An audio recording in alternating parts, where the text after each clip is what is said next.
Welcome back to the deep dive.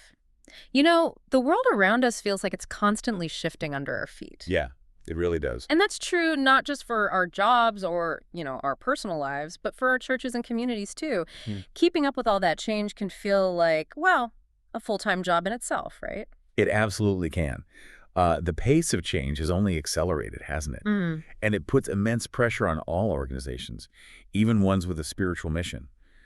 Learning to truly adapt isn't just a buzzword anymore. No, it's fundamental. It really is. Yeah. Fundamental to thriving and, frankly, staying relevant. Exactly. And that's why today we're diving into the final piece of our series on agile development and the adaptive ministry framework. Stretch? Yeah, we're going to explore leadership agility and maybe more importantly, how it empowers you to be deeply engaged in ministry, like no matter where you serve. So, our mission today is to uncover what it truly means for leadership to be agile, specifically in a ministry context.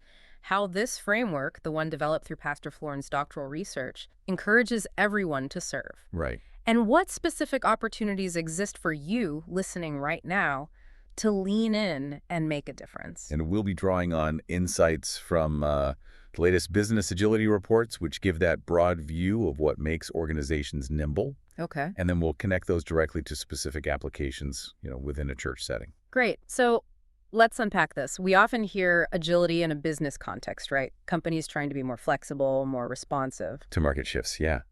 But what does agile leadership really mean when we talk about a church? Is it the same thing? It feels like it should be more than just a buzzword here, doesn't it? What's the sort of foundational idea? Well, what's fascinating from those business agility reports is how they identify people-first leadership as just a crucial domain for true organizational agility. People first leadership. Okay. Yeah. And this isn't about micromanaging or anything like that. It's about leaders who really excel at building authentic relationships, empowering people with genuine accountability. Accountability is key there. Huge. And helping individuals fully realize their potential. It's a leadership approach that places the human element, with all its complexities, right at the very core. That makes incredible sense for ministry. I mean, relationships are absolutely foundational there. Totally. But here's what truly caught my attention in the reports. Despite all the focus on agility, leadership capabilities are actually the slowest area to show growth compared to other organizational areas. Isn't it interesting? It seems counterintuitive. Oh. What's the hidden friction there? Why is leadership lagging? It's a great question, and it really speaks to the inherent challenge in shifting deeply ingrained human behaviors and practices. It's about moving beyond those outdated mindsets. Like what kind of mindsets? Where leaders might say one thing but do another, which, frankly, completely undermines any agility goals. Right. Kills trust. Instantly. Think about it. Changing habits, especially leadership habits that have been years, maybe decades, in the making. That takes immense time and intentionality. It's definitely not a quick fix. So it's not just about adopting new tools or processes. It's a fundamental transformation in how leaders think and act. Exactly. A paradigm shift, really. And within this people-first leadership, the report zeroes in on empower with accountability. You mentioned accountability earlier. It says this is a key predictive indicator for overall business agility. Yeah, it's a big one. So what does that truly mean in practice, especially when, some might confuse it with just letting people do whatever they want? How do you actually balance freedom and responsibility effectively? Well, it's about striking that crucial balance. True empowerment isn't just about giving people freedom, like you said. It's about providing the clear guidelines and the support needed to use that freedom responsibly. Okay, so there's structure involved. Definitely. The report identifies empower with accountability as one of the strongest indicators for high-performing agile organizations. But here's the kicker. It's also one of the slowest capabilities to mature, How slow are we talking? often taking over 8 years to fully establish. 8 years. Wow. That's a staggering commitment.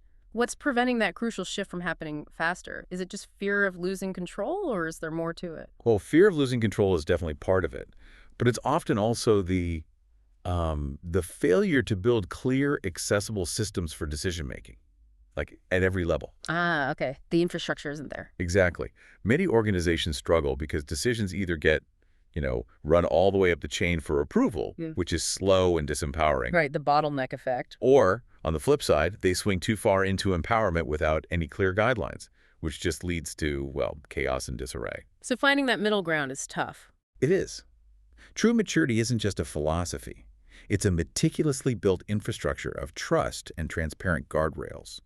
And many organizations simply aren't equipped to create that quickly. That's the real difficult work. Okay. So, if this is how leadership is evolving in the broader world, how does it directly impact your experience, you, the listener, in ministry? Because it's not just about the people technically in charge, is it? Not at all. It's about the environment they create that either stifles you or ideally unleashes your ability to serve. Exactly. Your ability to serve and really thrive in ministry is profoundly shaped by the leadership approach around you. When leaders genuinely embody this agility, this people-first approach, Yeah. it creates an environment where you can truly flourish, where your contributions are valued, they're effective, and they feel meaningful. And this is precisely where Pastor Florin's doctoral research comes in. Okay, connecting it back. Yes. His work introduces an adaptational model of ministry. An adaptational model. Can you unpack what that actually looks like on the ground? What's its foundational idea? Think of it as a really flexible approach, one that can pull the best elements from both, say, traditional attractional models. Like drawing people in through excellent Sunday services or events. Exactly that. And missional approaches, where the church actively goes out, engages, and serves the community directly. Okay. It's not strictly one or the other. It's not one size fits all. It's about figuring out what's most effective for each unique situation and context. That sounds incredibly practical. Adaptable, like the name suggests. So what's the core concept underpinning this adaptive model then? Its reliance on what are called self-organizing systems. Self-organizing systems. Sounds a bit technical. What does that mean simply? It just means groups or teams that can pretty much manage themselves. They adapt, they make decisions without a constant boss telling them exactly what to do every step of the way. Okay. Imagine a thriving natural ecosystem like a forest, not a factory floor. Ah, I like that analogy. In these self-organizing systems, every member actively participates. They engage with their environment. They don't just follow orders. They are intrinsically involved and responsive. And how do these systems truly operate? What makes them different from like a traditional committee or hierarchy? Well, they thrive on relationships and networks of relationships, constantly interacting, building connections. They're energized by information and, importantly, meaning-making, not just data being pushed down from the top. Okay, so communication flows differently. Very differently. And crucially, every member has the freedom to act and make decisions within their scope. Their vitality and growth depend on self-reference, constantly learning and adapting from within, rather than just waiting for external directives. That's a huge shift from traditional organizational thinking. It's like you said, a machine breaks down if left unattended. Right. But a healthy forest grows and changes on its own, constantly adapting to its environment. That's a perfect analogy. Rigid organizational structures often struggle in our dynamic world. They get brittle. Self-organizing systems, by contrast, learn, adapt, and change organically. They achieve order through creative processes tailored to specific situations. It moves away from that rigid, engineering efficient solutions mindset. Which can feel very corporate. Yes. And instead, it truly embraces organic, responsive growth. Okay, I get the system part. But how does leadership fit into this picture? If everyone is self-organizing, what do the leaders actually do? Are they just watching? No, not at all. Their role changes significantly. In this adaptive framework, leaders shift from being directors or controllers to being coaches. Coaches, like in sports. Exactly like that. Imagine an athlete striving for a goal. They're guided by a coach who helps them understand the objective, identify their strengths, improve their technique. Rather than just being commanded or micromanaged? Precisely. This enables ministry teams. It empowers them to understand the desired outcomes, continually evaluate their own actions, and adjust as needed. It happens through this iterative process. Iterative, meaning? Meaning it repeats. Continual feedback, communal reflection, taking specific action, and then effective adjustment. It's a cycle. So it's really about building trust and enablement, even if it means resisting that natural, maybe human desire to control every single step. You nailed it. The focus is on equipping and empowering others to lead and act, not just on giving orders from above. It's about trusting the team to find the best path. With the leader acting as a guide, a resource, a remover of obstacles. This all sounds incredibly empowering, but let's bring it back to the listener. What does it mean for your engagement? How does this whole adaptive approach counteract that spectator mentality that can sometimes creep into churches? Yeah, the feeling that you just show up to watch. Right. How does this get people off the sidelines? Well, Pastor Florin observed that While traditional attractional models are often very good at drawing people in, which is important, Sure. they can unintentionally foster that spectator mentality. This adaptive model, because it's rooted in self-organizing systems and this coaching approach, directly aims to counteract this. It does it by activating the priesthood of the believer. The priesthood of the believer. That's a powerful biblical concept. Can you remind us what that means? Absolutely. It fundamentally means that you, as a follower of Christ, have the ability and the responsibility to sort of intercede between God and people. Hmm. It's about your personal agency and spiritual authority. Recognizing that God has equipped every single believer for ministry, not just ordained pastors. Exactly. It truly is about every believer. This calls you to maintain a strong loyalty and commitment to Jesus Christ, understanding your vital role in God's broader kingdom. It means embracing sacrificial living. Which isn't always easy. No, definitely not. Giving your time, your talents, your resources, even when you're faced with busy schedules or, the pull of materialism, it calls you to accurately represent Jesus in your community, to enhance his reputation as his ambassador. And it's not just an individual mission, right? It feels like it should be communal. Absolutely. Mm-hmm. It emphasizes communicating God's good news, not just as your own solo mission, but as a shared communal responsibility, helping each other overcome maybe apprehension or fear we might feel about sharing our faith. Mm. And it highlights the need for informal leadership development, Yeah. recognizing that qualified leadership is needed at all levels, not just the top, for the kingdom to really expand. So everyone has a role in leading and influencing, even informally, in their sphere of influence. That's the core idea. So how is this actually implemented, practically speaking, at Agape? This isn't just theories sitting in a dissertation, is it? Oh, not at all. At Agape, Pastor Florin has structured ministry into 6 key areas. You've got corporate worship, community engagement, discipleship, prayer, shepherding, and administration. Okay, those 6 areas. And within that structure, they've adopted what they call family groups. These are basically mid-sized communities, maybe about 20 adults and their families. Mid-size, okay. Yeah. And these groups work to reinforce family bonds, but they also actively engage in community service together and participate in evangelism as a group.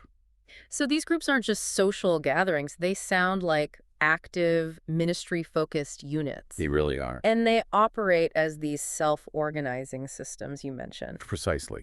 These family groups, and actually other ministry teams too, like the worship service team, are structured as self-organizing units. Wow. And ministry coaches, acting as servant leaders, there's that coaching model. Again, they guide these teams. They empower them to operate at their highest level of excellence. Can you give an example? Like, what might a family group do? Sure. A family group might identify a local need, maybe organizing a food drive for a neighborhood shelter, or helping an elderly neighbor with yard work.